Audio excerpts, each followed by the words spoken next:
Well, good morning, everyone.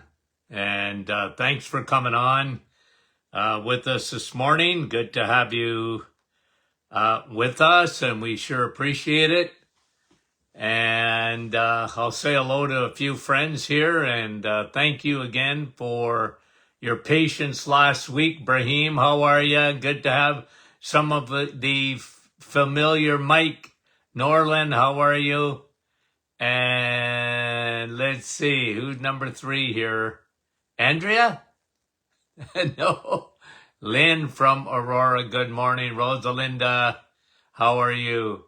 Sherry and Lori Lee from Ventura, California. Fran, how are you from Orangeville? Nellie, I'll give you a little update on my daughter in a second here. Kevin, there's Dr. Bennett from Newfoundland. How are you, Troy? Nick from our staff. Gloria, good morning. John, Elgin, Illinois. Thanks for all the prayers, guys. Brenda, Louise, and Barbara, and Kelly. How are you from London? Anne, how are you? And it's nice to see you again. Louise, Tina, good to be back, guys. Sue and Diane, how are you? And Fran Tilsonberg, Bruno. I know I missed so many of you, but we sure are happy to see you. Beverly, Sandy, how is you? And Georgie, Halifax, Nova Scotia. Catherine, Parksville, British Columbia. Francis from Vaughan. Thea, how is you? Kathy, how are you? And Nativity, nice to have you back, Nativity. Anna Lisa, North Bay. Bonnie, how are you? And Karen, and Deborah, and who is that up there? I couldn't see. Debbie, how is you? Cecilia, I don't want to miss anybody. Andrea, but I do miss some folks. Milika, and good to be back on with you. Thanks, guys. Mary and Pat and Dale, good morning to you. And Deb, Nova Scotia. Okay, let's get going. We got a lot of questions to get to. Norma, Jeanette, there she is from our staff. Suzanne, good morning. And Monica from Manitoba. And I can't see that one. Donna. And everybody been praying. Okay, so let me just give you a little update. Florence and Judy, how are you? St. Joseph's Island, beautiful. Cheryl says she missed me. Len and Judy, Edmonton, Alberta. Well, guys, I know, and hi, Carolyn and Giovanna. Listen, I know one thing. We got great fans here, and we appreciate it. Okay, let me just put this microphone on because I'm going to hear about it if I don't. Can you hear me? Just give me a thumbs up. Okay, there we go. Okay, you can still hear me. I just put on our microphones. Now, yeah, a week ago, Sunday night, my daughter and her family was involved in a very serious car accident. And, amazing that 3 out of 4 walked out of there. I mean, they got some injuries, but they could have been easily all killed. And my daughter, Tiffany, my youngest daughter, received the worst of the injuries and been in ICU for a week. But you know what? Thanks to your prayers and your friendship to this group, and she's got a long road ahead, but she's on her way to recovery. So we're happy, when you consider it's amazing how people walked out of that. If you'd have seen the car, you would never believe it. Anywho, thanks for the support, guys. Thanks for the prayers, and we appreciate it. You have no idea, okay? And Tony Jr. put out a statement last week on Facebook, and so many of you reached out, and just we knew that, and thank you again. Okay, so hopefully now things back to our regular programming, and we appreciate you guys. What a family we have here. It's amazing, and we really saw it. If we didn't know it before, we sure saw it last week. Okay, I want to get back to some questions now. I mean, we're almost going to forget. I sort of couldn't even remember where I put these questions, but I got them here. So I'm not quite sure where I'm at, but I'm going to go with Brenda, who's asking. Then I've got some other questions that came in. People were asking me a few questions about certain things, and we might have time to look at them. Brenda was asking, why would a 40-year-old active woman have low testosterone? Well, Brenda, who cares? Okay? Numbers, when it comes to hormones, okay, and if you're feeling good, Brenda, don't get hung up on numbers. Just don't do it. I never based hormones so much on numbers, like from your thyroid to your testosterone, your estrogen levels, your progesterone levels. Numbers are trumped by symptoms. So Brenda, if you're feeling good, it really doesn't matter what your testosterone levels are. And by the way, I was never, ever anyone in my practice days too concerned about testosterone in women unless it was too high. And it would never go, I never saw an exception to this, is that testosterone would only go elevated when estrogen was dominant. So I never worried about testosterone in women. I worried about estrogen dominance, meaning that estrogen was dominating progesterone. And that's the key, is that balance between the two of them.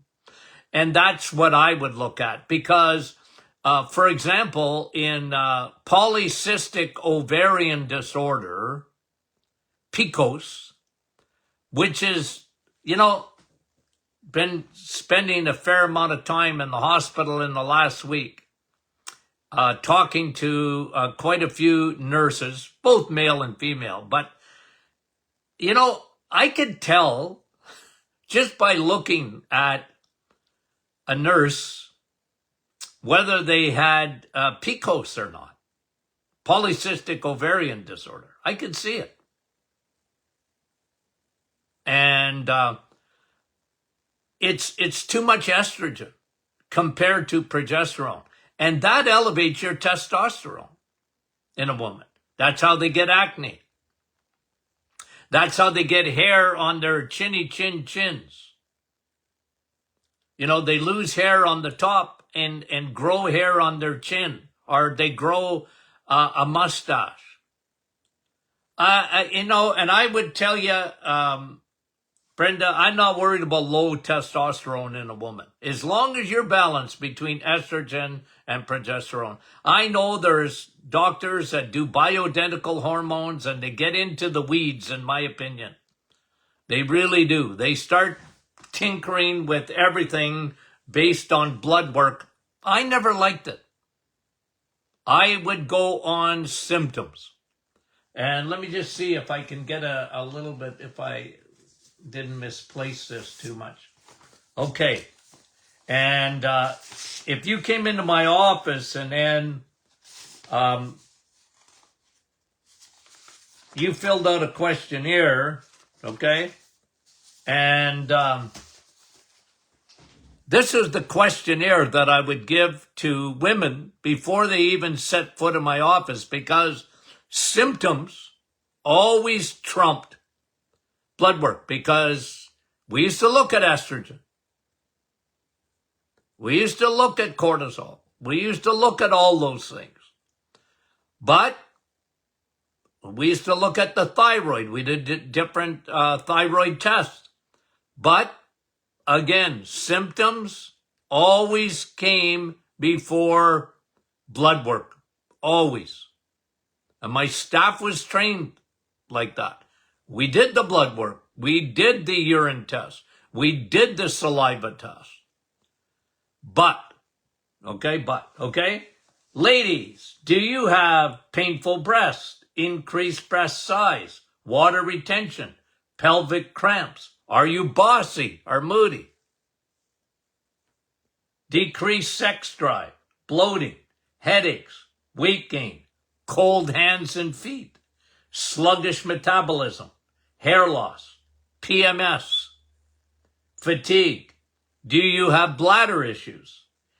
Do you have heavy or irregular periods? Okay? Are you depressed? Do you have mood swings? Do you have trouble sleeping? Do you have hot flashes? Do you have night sweats? Do you have reduced stamina? Do you have dry eyes, skin, or vagina? Loss of skin flow? Do you have bloating? Do you have heart palpitations? Do you have low bone density? All these things would be put into a blender at my office. Okay? All these things would be put into a blender of symptoms, and we would find out if a woman was balanced or not in terms of their hormones. So, Brenda, I thank you for the question. I was never concerned about low testosterone in a woman. And when I saw high testosterone in women, I knew they had estrogen dominance. They were way too much of a woman. And they had PCOS, polycystic ovarian. I was reading this statistic the other day. Let me see if I can find it quickly. Reading a statistic on PCOS. Let me see. It's crazy, the percentage here. I have it in my notes somewhere, but you know me. I might find that hard to get it. Anyway. Yeah, I can't find it. I think it was somewhere around 28% of women, 28% of women in the United States, like, that's crazy, had or has PCOS. What?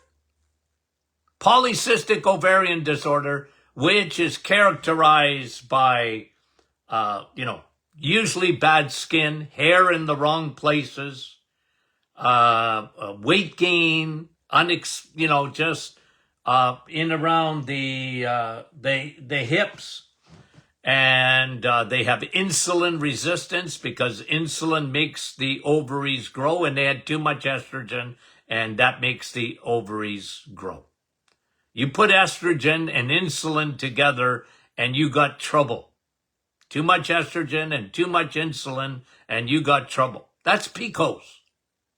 Okay. Brenda, thanks for the question. We appreciate it. Okay? And thanks for being patient to get the answers.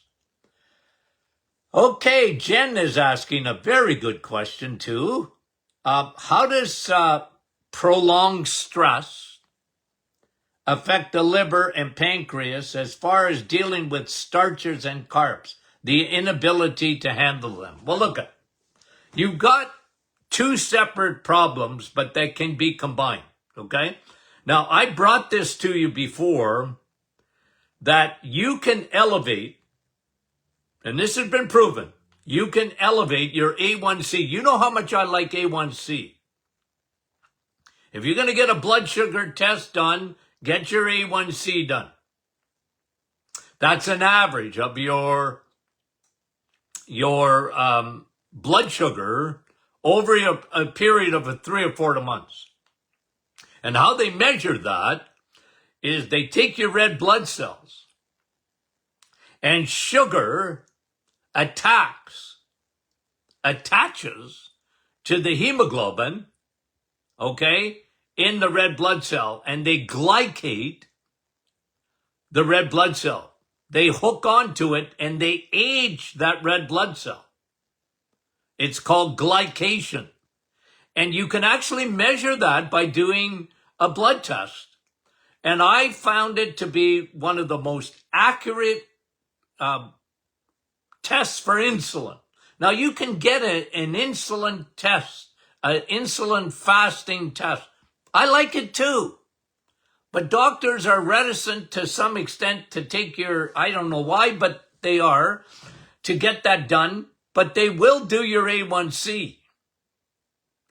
And I've just had enough experience over the years, and this has been confirmed by study after study after study, that when you look at A1C, and if you're anything above 5.4, now some say less than that, but I just found that to be the sweet spot for A1C. If it's above 5.4, you have insulin resistance.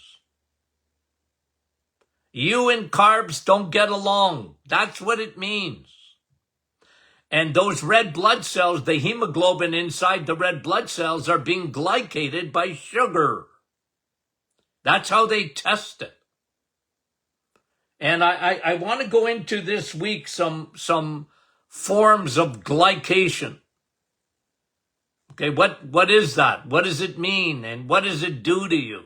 But one thing it does, it elevates your insulin resistance. Your body knows that sugar is toxic. Your body knows it. Better than medicine knows it. Because your body doesn't tolerate sugar. It really doesn't. It keeps it out of the bloodstream, and it'll do everything it can. And the last thing to happen, by the way, is diabetes. Don't wait till you're diabetic. That's the last thing that happens. That's why I'm so much into prevention and so much into looking at one's A1C. Now, I've got to get back to the question because I'm on a little rabbit trail, but Jen is asking, okay, well, what effect does prolonged stress have? Well, prolonged stress, cortisol, okay? You're uptight.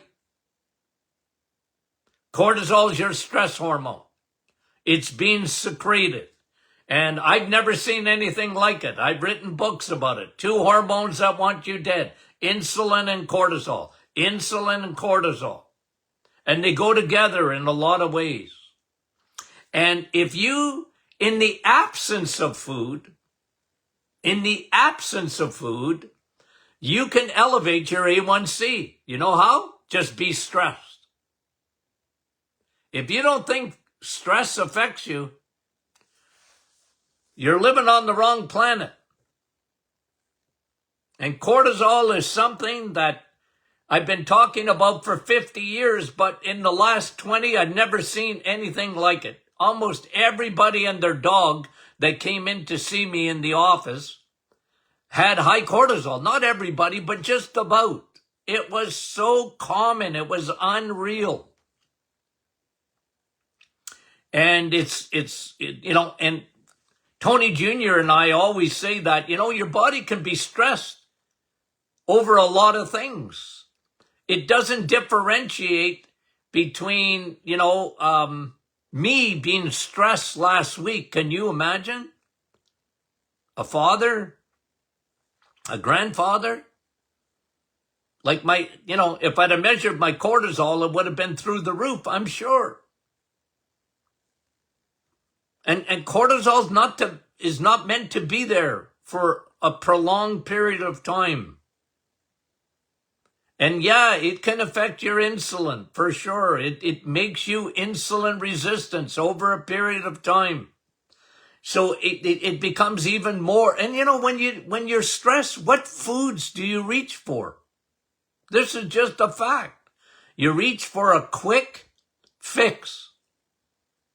It's almost like a drug. A carb becomes like a drug. It's a quick fix. And people reach for carbs. They don't feel good. They're stressed. They want instant.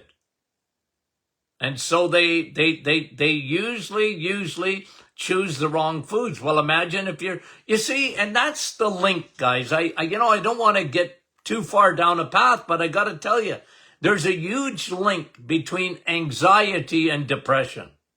Huge.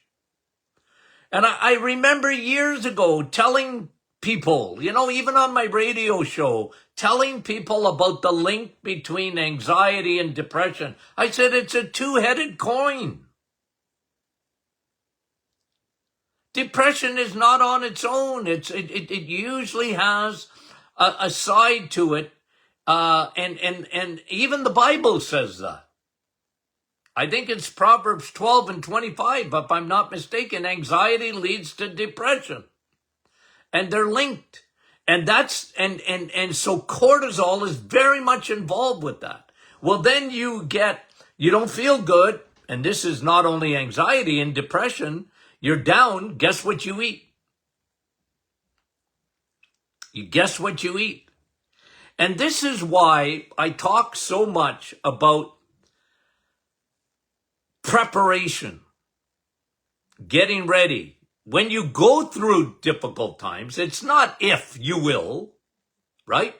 Life is short and it's full of trouble. Isn't that true? Life is short and full of trouble. In 1 second, last week, my life changed. Like that. My mother used to say the plans of mice and men, meaning that plans change. And you can do all the planning in the world, but then something happens. And you know what, guys? That's life. That's reality. And the link is, when something happens, there's trauma or whatever, cortisol goes up and blood sugar goes up. That's what your body responds to. Blood sugar goes up. Blood pressure goes up. That's what cortisol does. It gets you ready for the fight or flight. And the hairs on the back of your head go up. And that's normal. What happens if that doesn't get turned off? And that's the huge link between anxiety and depression. And even insulin has a big effect. And they're showing now that when they look at depression, they're looking at energy inside the brain. The brain is flooded usually with sugar. And it's a fuel that your brain can't really use. So that's what it's like you're on the Atlantic Ocean.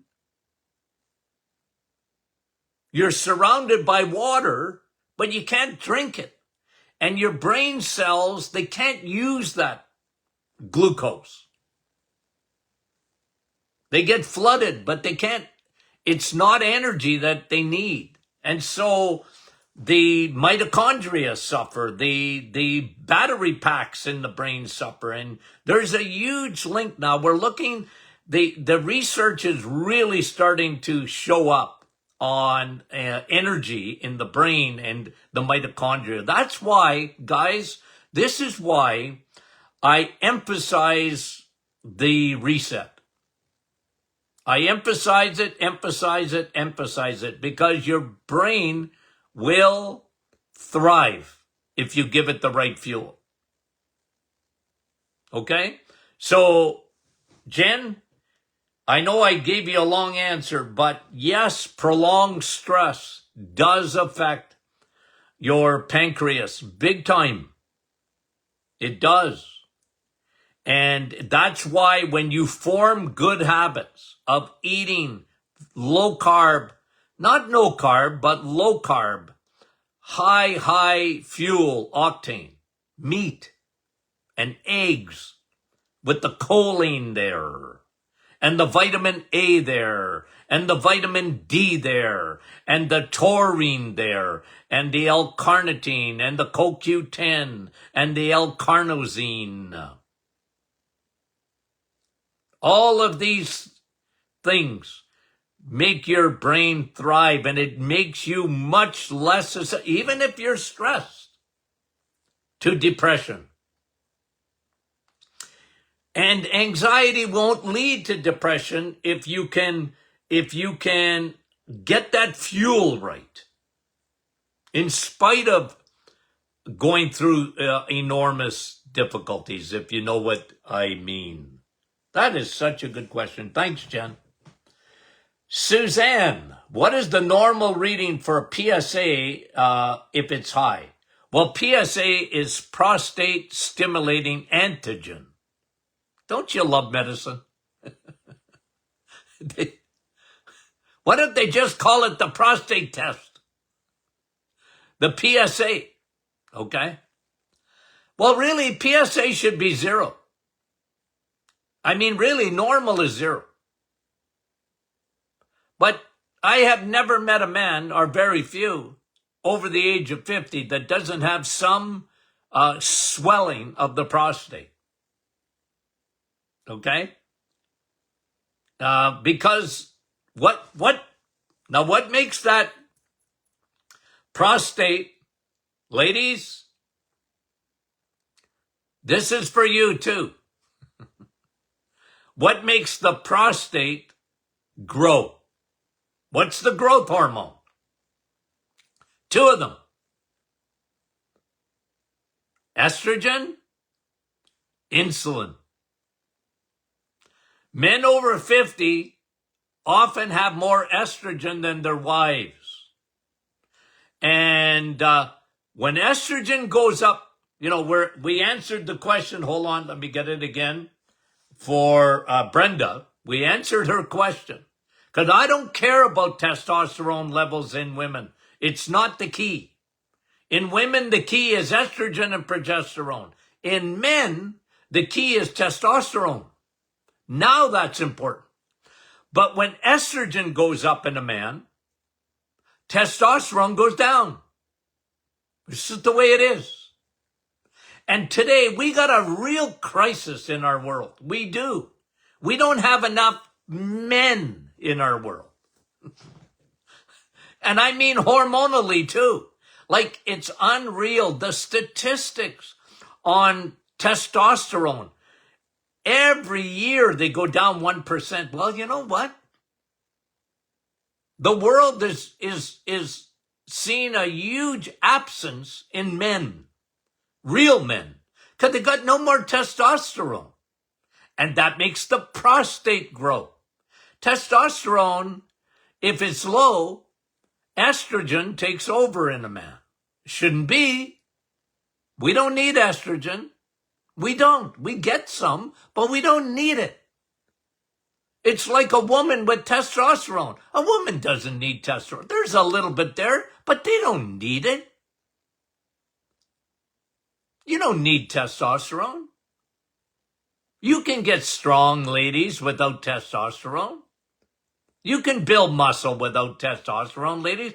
Testosterone's not for you. It's for men.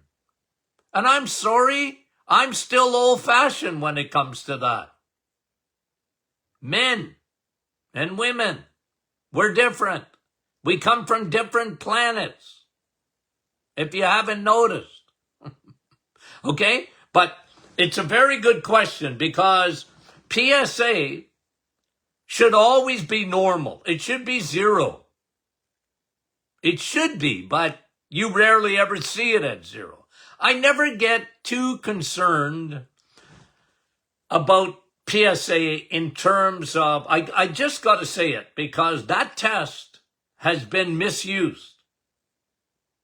Okay? It really has. I don't like it per se. And here's why I tell you that.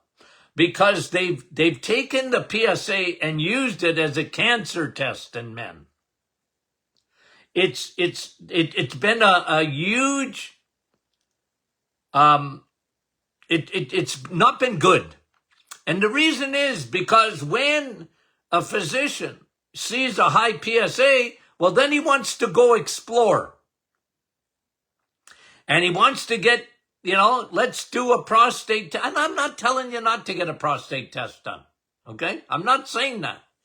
But they get aggressive and let's do a biopsy and the PSA is high and that's, and then they, in my opinion, and I think research backs me up on this, there has been way too many invasive testing when it comes to the prostate.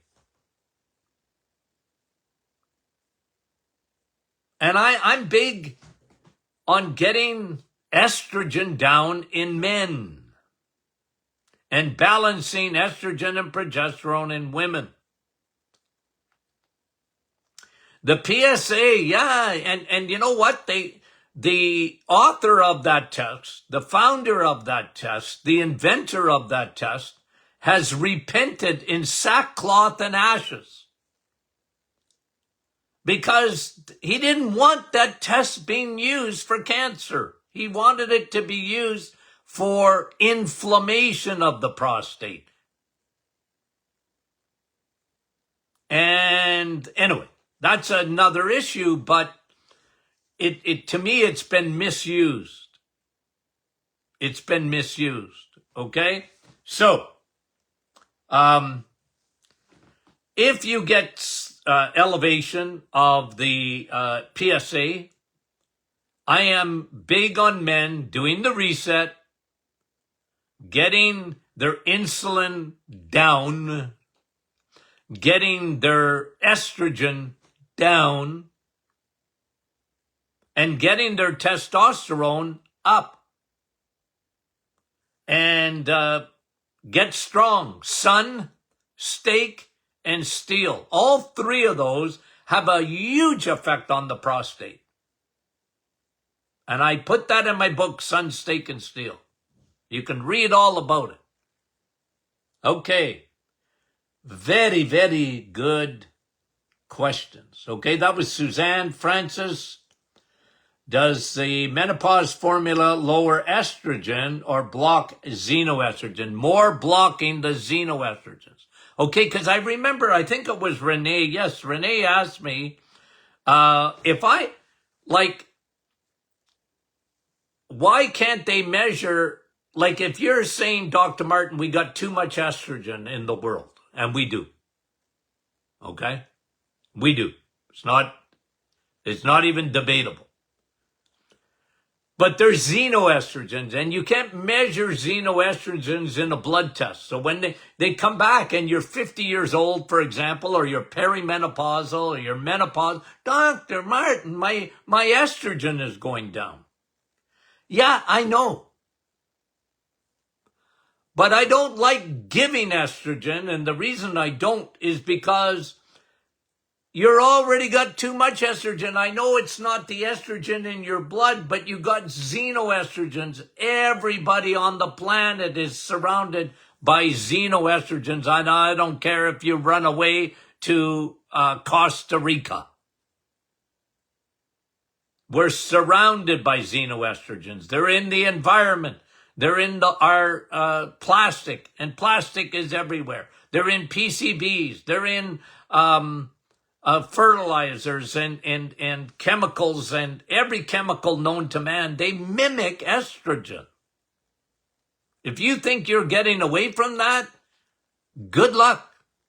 Now, you should do your part. Try and be careful, and I like that, and don't use air fresheners, and don't use all those chemicals, and as much as you can. But you're not going to get away from it completely. This is why I like DIM. That's why I like when you can block estrogen with flax seeds. And the DIM we put in our menopausal formula, it blocks the xenoestrogens. Okay? And you want to do that. And lignans in flax seeds block xenoestrogens, the mimickers of estrogen. If you eat flax seeds, people ask me that every day. How much? Well, about a tablespoon. Add it to Dr. Martin's Perfect Smoothie with cream. Somebody asked me this too. Can I use coconut milk? Yes. The real stuff. Okay? Okay, I think I got one more question here. Oh, maybe two. Lorna, Dr. Martin, tell me about zombie cells. What about them? What do they call them again? Gee. Senescent cells. I don't even know if I just said that right. Look, your body has... one of the things we talk about is autophagy. You know what autophagy is? It's your body's self-cleaning oven, okay? You got an oven like that cleans itself, okay? We do. We do. Your brain cleans itself. And zombie cells are senescent cells. Let me see how you spell it. I can't even, I know how to spell it, but I got to look at it. Anyway, I don't care. And if you don't get rid of them, they can be a problem. A lot of people, especially if you don't sleep, one of the biggest things that happen when you sleep, is the body turns on the self-cleaning oven. Your brain has its own system. We didn't know that when I was in school. We had no idea that what happened in the brain when you slept. We didn't know. In the 1970s, what did we know? Not much. And we got 70% of the population that don't sleep. And when you don't sleep, you don't get any autophagy. You don't get any, the self-cleaning oven isn't working. I always tell people, okay? When you go on an airplane, you put your phone into airplane mode. You know what that means? You're not getting any data. Okay? And your body does that when you sleep. It goes into airplane mode. You're not getting any data. And then the brain cleans itself. The liver cleans itself. You're sleeping, the night shift comes in. The cleaning staff come in. Isn't that something? You detox, especially at night, when you're sleeping. Okay? And the body clears out those zombie cells. And actually, part of them are on your side. They go after dead material and clean it out too. But a lot of this happens only if you're sleeping. This is why, even in cortisol, we talked about cortisol early in the program. One of the things that happen, your cortisol's high, you don't sleep. You don't sleep, your cortisol's high. One of the lowest hanging fruits that you can help yourself with is sun, steak, steel, and sleep. Sun, steak, steel, and sleep. Boy, that should be a new book.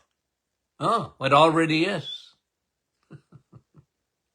Sun, steak, steel, and sleep. There's a reason to sleep. Okay. Guys, we love you more than dearly. Thank you again. You guys have been such friends. You have no idea what that means to us here at the Martin Clinic, okay? And the Doctor is In podcast. You have no idea. Thank you so much, guys. We love you dearly. Talk to you soon.